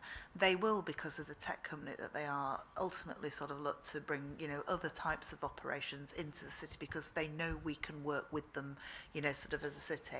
And actually, from an airport perspective, we've talked to them about facilities at our other airports on the back of, you know, sort of being prepared to, because like I say, they just have a model and nobody in the world says no to Amazon. And, you know, we did do it differently with them in terms of how we were going to create the jobs and the strategy for it. And it was a planning condition. I mean, you know, one of the innovations that we made really early on was we made it a planning condition that they used the Growth and Skills Company to actually help them to fill the jobs. So I think, you know, there is no developer I know, and not very many sort of cities I know, that actually turn Amazon away. But I think what we did was something very different for them, you know, in terms of how they normally come and work. So to me, I think it just opens up, if they can work with you, it opens up massive opportunities with them, actually. It was just, finally, I just wanted to say, in terms of you were talking about your car parks and your multi-storey, yeah, I couldn't think of the word, the multi-storey use of them. I was also wondering, what kind of provision are you anticipating for things like electric charging and this move away from traditional petrol, diesel fuels? So, for the Enterprise Zone Strategic Board, which happened earlier this week, we had a presentation which involved sort of Electricity North West. We were looking at capacity, because one of the things we need to make sure we've got is sufficient capacity to support the development that we're bringing forward and the growth of the airport. But we were also, and they are doing a really big piece of work at the moment, looking at, you know, sort of actually changes of use, and electric vehicles being one of them. So within the car parks, you know, sort of we'll have to provide for you. Today you'd provide at a certain level based on the number of electric cars that are on the road today. We're going to have to provide the capability to retrofit to increase that, you know, as we go through time. So we're very aware and we're very alive to that. But as we start to design, we haven't designed the first multi-storey yet, we know we've got to try and future-proof it. Yeah, I think just finally that's a really important area, is this green energy and just anything actually green or in an attempt to be more environmentally friendly is a part of the an economy we cannot, you know, not pay attention to, and it would be a waste of time and resources in my mind not to get on board with that as far ahead as possible. So the other things we're looking at, so again, that came out of the conversations, we've been waiting for a year or so to actually have the debate, and the timing of the debate was perfect, is ENW also have some grant funding to effectively do trials, to do research, and, you know, we opened a dialogue up with them at the meeting to start to look at, you know, how we can introduce more solar into what we build, and what other technologies we could actually put into the fabrics of the building as well. So of the buildings that we bring forward as well. So there is a now an agenda where we'll start to, as we bring buildings forward, look at what else we can incorporate, and hopefully working alongside them to do that. Mark, did you want to come back in? Yeah, it's one that I was just thinking about what Sir Richard was saying earlier on about congestion around the airport. You were once known as an enthusiast for congestion charging in the Greater Manchester area, and given that this very week is the 9th anniversary of the ballot that decided we weren't at that stage going ahead with congestion charging, I wondered if you saw the potential for that coming back on the agenda at any stage in the foreseeable future. Well, Mark, given that you were one of the fiercest opponents 9 years ago, perhaps you'd like to give me your thoughts. Well, you still are, okay.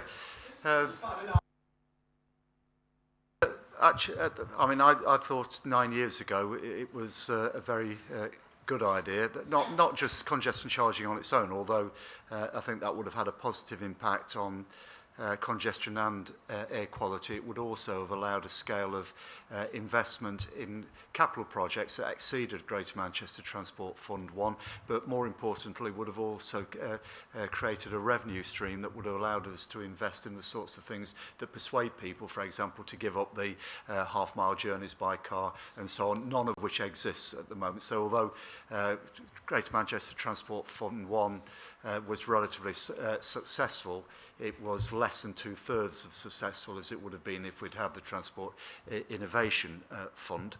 So I think it was very much a missed opportunity, but at the same time it is a missed opportunity. It's gone and we won't be going back to it. That very clear on. As I was also campaigning against the congestion charge in my area. Thank you for that. With the time, I'll take one more question, and Councillor Ahmed Ali is going to have that. Thank you, Chair. I'm going to be very brief. Linda, thank you for the presentation. Lots of stuff, a lot of good stuff, and it's great for Greater Manchester. My question is for Amazon in terms of that building the relationship and building it further, employer-employee relationships, and how that we can influence for them to set perhaps union activities and other rights for employers to join a trade union and things like that. So employer-employee relationship, and how do we progress with that? How can we influence them to actually adopt and adapt certain, well, our laws of the land? I'd be very surprised if Amazon don't operate in accordance with the laws of the UK, given the scale of their operation in the UK. My experience, and I can only talk from my experience, and there are others in the room who've worked closely with them, is, you know, sort of let's say, they're open to dialogue and discussion, but they obviously will have a way and business practices that, you know, will be legal, but will be their way of doing business. I think, you know, with Amazon, it's about growing and developing the relationship, because quite frankly, given that they are one of the most successful companies in the world, you know, having them in Manchester, I would say, is better than not having them in Manchester. And actually they do provide, I mean, just as an insight, you know, if you're offered a job by Amazon, everybody, regardless of what level you go in at, does the same 3 weeks training, you know, sort of at their sort of training facilities. And they are a company where you can start in a fulfillment job at the bottom and actually have a career working through Amazon. You know, they're a proper, sensible global company. So for me, I think we've got a brilliant relationship with Amazon us as a business and as a city. And, you know, we just need to try to continue to do more with them, but actually pull a lot more of the high value stuff, give them the confidence to work with us and pull the high value stuff in. But I'm an Amazon fan. You know, they do get bashed a lot, you know, by people, but quite frankly, I'm grateful they're here. Thank you for the presentation. It was, you know, again, a good debate. And it was very interesting. It's fantastic we've got this sort of asset, you know, that we, as councils own. So it's great opportunities there. One thing I would suggest, actually, not for this year, because you haven't got time to do it, but about 2 years ago, we had a tour around the enterprise zone. And that was absolutely brilliant, actually. I mean, when you see it actually in the flesh, as opposed to on pictures. So perhaps, you know, at some point in time next year, it might be a useful thing to do for this committee and have this particular session perhaps actually in the airport. Yeah, I'd be delighted. Yeah. That's why I thought the video would work, but it No, it was fine, but it's just an added dimension. So Richard. Suggest, Chair, if you're going to do that, and it should be possible to arrange this, that you also have a tour of the what we've know affectionately as MAN TP, i.e. the building work that's taking place around the terminals as well. I'm sure Andrew Cowan would be more than happy to organise that, wouldn't he, Linda? Yeah, that is a great suggestion, actually.